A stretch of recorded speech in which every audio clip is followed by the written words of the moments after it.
Bienvenue au SAV de la Tech, le podcast bimensuel qui répond aux questions non techniques des gens de la tech. Je suis Adrien Joly, le dev qui finit son sprint avec plus de tâches à faire que ce qui était prévu en début de sprint. Et je suis Jérémy Giraud, Engineering Manager, et je mets en compétition les membres de l'équipe pour trouver la cause d'un bug, avec pour récompense une bière offerte.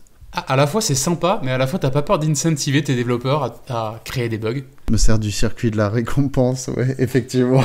Petit réflexe pavlovien, comme ça, sympa. En tout cas, c'est toujours sympa de prendre une petite bière avec ses collègues. Bière ou autre chose d'ailleurs, passer des petits moments conviviaux comme ça. Yes. Alors, est-ce que tu as une question pour nous aujourd'hui, Adrien ? Carrément, on a une question qui est assez courte, de la part de Stéphane. Et ça va parler de performance, je spoil un poil. Je suis manager et je n'arrive pas à parler du tabou de la performance avec mes équipes de dev. Comment aborder le sujet ? Est-ce que c'est utile de mesurer la perf d'un dev ou d'une équipe ? Et comment la mesurer ? Waouh, intéressant. Je suis en plein dans ce problème-là en ce moment parce que je dois faire le dossier de promo d'un des membres de l'équipe. Et c'est vrai que c'est pas facile. Bon, après, chez nous, c'est hyper structuré. Mais je comprends pas pourquoi il parle de tabou de la performance, effectivement. Bah, ouais, le mot tabou m'a marqué aussi, mais je trouve ça intéressant le fait que tu parles qu'à ton boulot, justement, ce soit un sujet. Donc si j'ai bien compris, tu as un des développeurs de ton équipe qui souhaite avoir une promotion.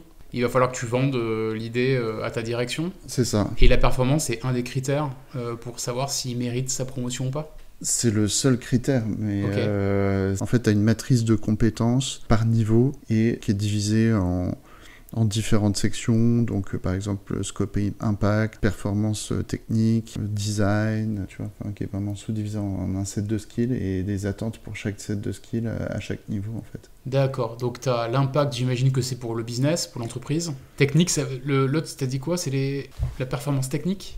Ça consiste en quoi, grosso modo ? Parce que je pense qu'avant de parler du tabou, c'est bien d'essayer de caractériser qu'est-ce qu'on entend, enfin quelles sont les possibles définitions de la performance en fait dans le métier de dev. Je pense que déjà, c'est une question qui n'est pas forcément évidente, c'est sur laquelle on n'a pas tous la même opinion en fait. Ouais. Et le fait d'avoir au moins ta ligne de lecture, enfin celle qui est employée dans ta boîte, ça peut faire un bon point de départ en fait. Bah, je peux retrouver le doc. Donc j'ai des catégories qui sont du style scope et impact, technical leadership, culture et drive for improvement, general expertise, design, coding, performance and efficiency, operation. Alors prenons performance and efficiency. Comment tu fais pour évaluer quelqu'un de ton équipe là-dessus, sur ce critère-là ? Donc performance efficiency, ça sert à voir si la personne est consciente des impacts de ce qu'il fait en termes de performance. Ah, de performance logicielle, tu veux dire ? Oui. D'accord, ok. Ouais, donc c'était pas la bonne... C'est-à-dire si tu économises, 10% des CPU, ça correspond à une économie financière des coûts. Ok. J'étais un poil trop zoomé pour le coup. Ouais. Donc là, en fait, ce qui veut dire par performance, j'imagine que c'est un peu une agrégation des critères que tu as mentionnés là. C'est ça, c'est-à-dire que si la personne, elle opère, on va dire, au niveau supérieur, au niveau des attentes du niveau supérieur, sur chacun de ses skills, on va dire, on peut considérer que la personne est déjà au niveau supérieur, et donc la promotion, c'est plus qu'une manière de valider ce truc-là en donnant le titre, et la compensation qui va avec, évidemment. Ok, donc j'imagine qu'il y a des objectifs que vous fixez en début d'année pour qu'au moment où on demande une promotion, on voit si ça a progressé sur ces... Alors nous, les performance reviews, c'est tous les 6 mois. Ouais. Donc je me sers de cette matrice de compétences de manière à évaluer les compétences de la personne tous les 6 mois. Et je mets soit en avant des choses qu'il aurait bien fait, dans qu'est-ce que cette personne a bien fait, ou alors dans qu'est-ce que cette personne pourrait améliorer.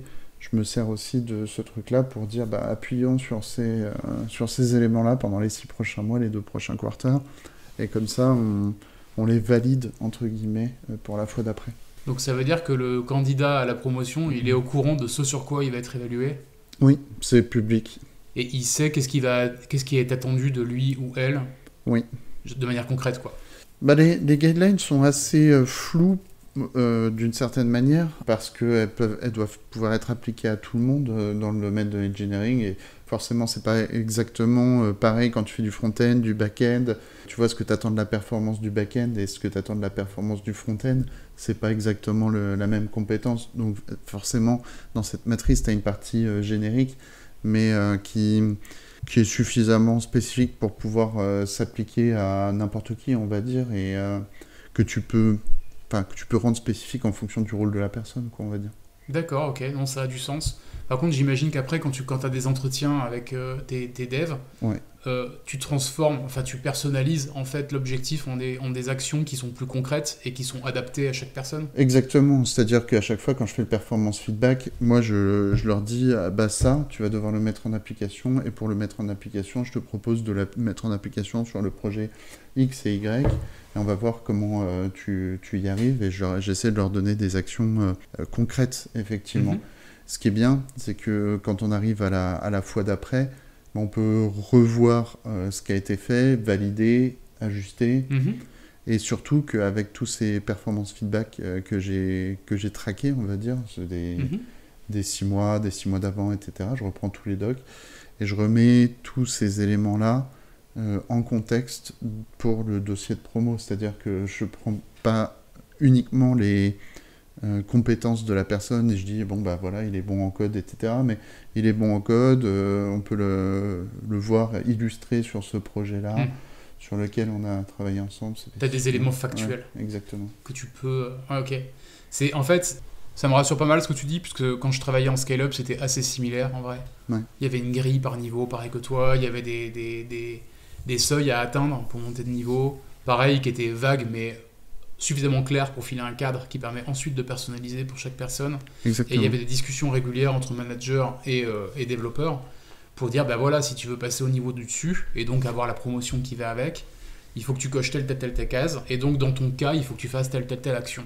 Et les actions, par exemple, c'était, il faut réussir à réaliser 3 fonctionnalités majeures du produit. Ça peut être, il faut que tu donnes des talks internes. Si par exemple, un de tes objectifs, c'est de te développer en communication, tu vois. Ça dépend aussi du plan de carrière, donc, parce que chaque développeur n'a pas forcément envie d'évoluer dans la même direction. Oui, bien sûr. Est-ce qu'on peut dire que là, on a donné suffisamment de contexte sur qu'est-ce qu'on entend par performance, ou est-ce que tu penses qu'il y a des choses qui auraient pu être dans la tête de Stéphane et qu'on n'aurait pas évoquées ? Non, je pense que c'est déjà un très bon début concernant ce qu'on peut considérer comme une évaluation et comme de la performance. Donc, Parce que là, ce qui est ambigu, c'est qu'on ne sait pas s'il parle de la performance de ce qui est réalisé dans le logiciel ou si on parle de la performance en tant que développeur logiciel, ce qui n'est pas la même chose en fait. On a vu, comme quand tu l'expliquais tout à l'heure, on voyait que la performance logicielle, c'était un des aspects. Non, il a dit mesurer la performance d'un développeur ou d'une équipe. Donc, ok. Bon, bah, c'est pas je ambigu. pense que alors. c'est pas vraiment ambigu. Là, on est clairement sur ce domaine-là, je pense. Ok. Donc j'ai l'impression que déjà, on a amené des éléments de réponse sur est-ce que c'est utile de mesurer la perf. On a au moins une des raisons qui est oui, ça aide pour le développement de carrière. Ouais. De faire ces mesures-là et d'avoir un suivi. Ouais. Que tu viens pas à un instant T au doigt mouillé dire ce dev il est bon, ce dev il est pas bon. Ouais. En fait, tu le mets sur une cartographie, tu sais, il en est à tel niveau, les marges d'amélioration elles sont là, là et là, et il y a des actions qui ont été posées pour que le ou la dev puisse s'améliorer et donc avoir une promotion potentiellement à la clé. Ouais, mais je pense que c'est important de le faire pour plein de raisons, mais aussi parce qu'il y a la satisfaction du développement personnel de la personne aussi. C'est-à-dire que tant que la personne elle se dit j'apprends dans cette boîte, j'ai la sensation d'avancer dans cette boîte, bah, elle a tendance à vouloir y rester. Tandis que si tu dis bon bah je stagne dans cette boîte, j'ai pas de progression salariale, j'ai pas la sensation d'apprendre quoi que ce soit, parce que je reçois pas de feedback, parce qu'on me parle pas de ma performance personnelle, bah du coup cette boîte ou une autre c'est la même chose quoi. Ouais. Avant qu'on aille plus loin dans le comment mesurer et pourquoi c'est un tabou, je pense qu'il y a un truc qui est important à préciser. Je veux pas faire dire à Stéphane ce qu'il a pas dit, mais il est possible. Je pense que certaines personnes pensent comme ça, pensent que la performance c'est shipper le plus de features possible dans une semaine, voire pire, shipper le plus de lignes de code possible par semaine. Ouais. Peut-être que ça vaut le coup qu'on dise un mot là-dessus. Ouais, bah effectivement, c'est pas celui qui close le plus de tickets ou qui fait le plus de PR qui va gagner, entre guillemets. Alors, c'est tentant de penser comme ça, parce que c'est facile à mesurer, du coup. Ouais. Alors, pourquoi faut pas tomber dans ce panneau-là ? Eh ben, ça crée des mauvaises incentives, hein, tout simplement. En fait, le risque, c'est que si tu lui dis qu'il faut coder le plus de features possible, le dev, il risque de coder énormément de trucs, mais de mal les faire, et ça va causer des problèmes, donc ça va causer plus de bugs, par exemple, ça peut causer des tensions dans l'équipe. Ouais. Ça peut même pourrir le produit, parce que si tu t'ajoutes des features à tire-larigot, au bout d'un moment, ton produit il ressemble à rien. Donc des fois, ça vaut le coup de se poser, de réfléchir à 2 fois avant d'ajouter du scope. Et si on parle du nombre de PR ou du nombre de lignes de code, bah pareil, mauvaise incentive, parce que dans des PR, tu peux faire des pull requests où ça apporte pas grand-chose en valeur, voire pire, ça décroît la valeur, voire pire, ça fait perdre du temps à l'équipe parce qu'ils passent leur temps à relire des petits bouts de changements qui sont parfois sans grande valeur ajoutée pour le business. Donc ouais, je pense que c'est important de repréciser que, attention, c'est tentant des fois de dire, tiens, je vais compter le nombre de tickets Jira qui ont été taclés, je vais compter le nombre de pull requests, je vais compter le nombre de lignes de code. Ce sont, je pense, dans tous les cas, de mauvaises idées. Je ne sais pas s'il y a des contre-exemples. Ouais, essayer de quantifier les choses comme ça me semble compliqué. C'est pour ça que j'aime bien la matrice qu'on a, qui parle plus de compétences que la personne doit acquérir. C'est vis-à-vis de la personne elle-même qu'on compare les choses et pas vis-à-vis les autres, parce que effectivement tu crées directement une compétition quand tu parles de vélocité sur des métriques quelconques entre guillemets, quoi. Ce qui n'est pas le but. Enfin, si on parle du framework que tu exposais tout à l'heure, là clairement le but c'est que chaque personne dans l'équipe puisse se développer à son rythme et dans la direction qu'il souhaite. C'est ça. Dans cette grille, et ils sont pas les uns contre les autres. La règle c'est si tu arrives à passer au niveau 2 en cochant telle et telle case, tu auras telle augmentation, quoi. Ouais. Exactement. Et si ton collègue il a une augmentation, ça n'exclut pas que toi aussi tu aies une augmentation. Donc on n'est pas les uns contre les autres en fait. On est tous dans un même parcours qui va pas forcément dans la même direction, mais il est quadrillé de la même façon. Exactement. C'est peut-être pour ça, j'ai l'impression que le mot tabou qui nous a choqué au début, il vient peut-être de là en fait.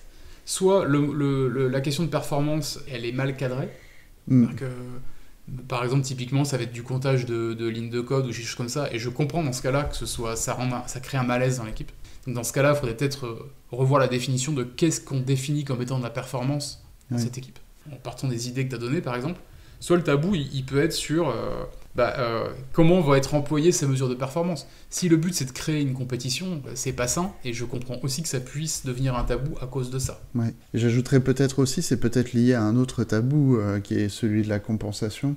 Et je sais pas s'il est manager, mais ça peut être intéressant de l'éclaircir. Est-ce qu'il a le pouvoir de promouvoir quelqu'un ? Est-ce qu'il a le pouvoir de pouvoir influencer sa compensation? C'est important. Tu peux avoir des modifications de ta compensation, enfin des augmentations, sans pour autant être promu. Inversement, une promotion, je pense, correspond toujours plus ou moins à une augmentation de la compensation. Il y a des gens pour lesquels c'est tabou un petit peu ce truc-là, et d'autres pour lesquels ça l'est moins. Moi, j'ai un membre de mon équipe qui était relativement nouveau, et il m'a directement posé des questions très précises là-dessus. C'est comment je me fais augmenter, comment c'est mesuré, etc. Qu'est-ce qui est attendu de moi. Je préfère que les choses soient éclaircies. Après, il m'a dit, c'est comment on fait pour atteindre le niveau supérieur, etc. Ça, j'en ai très rapidement discuté avec lui. Il m'a dit, c'est mon côté Silicon Valley. Il était de Californie. Du coup, tu vois, lui, il n'a pas de souci. Il est intéressé par l'argent, il est intéressé par le fait de pouvoir être promu, etc. Il me demande comment faire. Je lui réponds ouvertement, il n'y a pas de problème. Il y a des gens qui vont moins faire ce truc-là, et je pense qu'il faut aller les chercher aussi en tant que manager et les pousser à s'améliorer. Il y a aussi le côté, c'est un peu pas sympa, mais je pense qu'il ne faut pas laisser des gens stagner. Ça peut plaire à certaines personnes d'être dans une situation à peu près ok-ish, de travailler et d'être payé pour ça et de ne pas vouloir franchement évoluer. Je pense qu'il faut les pousser un petit peu quand même. Alors pour les pousser, je sais pas à quel point je suis d'accord avec toi, je pense que ça dépend. En tout cas, je pense que c'est hyper sain que chaque personne dans l'équipe sache ce à quoi il ou elle aspire. Est-ce que je veux plus d'argent ? Est-ce que je veux plus de responsabilités ? Est-ce que je veux devenir manager ? Est-ce que, comme dans mon cas récemment, j'en ai parlé avec mon manager, j'ai dit moi, que tu le saches, pour la prochaine performance review, pour la prochaine réunion annuelle, j'aspire pas forcément à avoir plus d'argent. Au choix, je préférerais avoir plus de temps libre. Mais au moins, tu vois, il le sait. Et ça lui permet d'ajuster, de se dire, ok, si je cherche quelqu'un qui va être au taquet, qui potentiellement acceptera d'être d'astreinte, etc., je n'ai peut-être pas pensé à Adrien en premier, je vais penser peut-être à une autre personne de l'équipe, ou voire même embaucher. Au moins, ça permet de créer, pas un contrat, mais des attentes des deux côtés. Une transparence, voilà, et qui permettent de prendre des meilleures décisions pour tout le monde, en fait. Ouais. Donc, je sais pas, il restait la question de comment mesurer. Je pense que ça dépend de sur quels critères tu évalues la performance. C'est-à-dire que si tu as des critères, si tu as une liste de critères, effectivement, et que tu appliques comme Magri, cette liste de critères à tout le monde, tu peux savoir si la personne elle a exécuté 20%, enfin elle a pu s'illustrer sur 20% de ses compétences, 50% de ses compétences, 100% de ses compétences. Est-ce qu'on peut donner des exemples peut-être très concrets qui viennent de notre expérience? Moi, par exemple, je me souviens que chez mon ancien employeur, on avait fait quelqu'un qui voulait s'améliorer en communication, lui avait dit ton objectif c'est de donner 2 mini-talks en interne d'ici la fin du semestre. Ouais, et ça, c'est mesurable, c'est simple. Ouais. Bon, les talks ils ont été donnés ou ils n'ont pas été donnés, on peut pas discuter de... Tu peux même aller plus loin et puis demander des feedbacks sur les talks. Moi, j'avais fait ça, j'avais demandé à une personne qui avait besoin de s'améliorer sur, on va dire, le leadership et la communication un peu écrite. Je lui avais demandé d'écrire des RFC qui devaient être approuvés par des gens à la fois de l'équipe, mais en dehors de l'équipe. Ouais.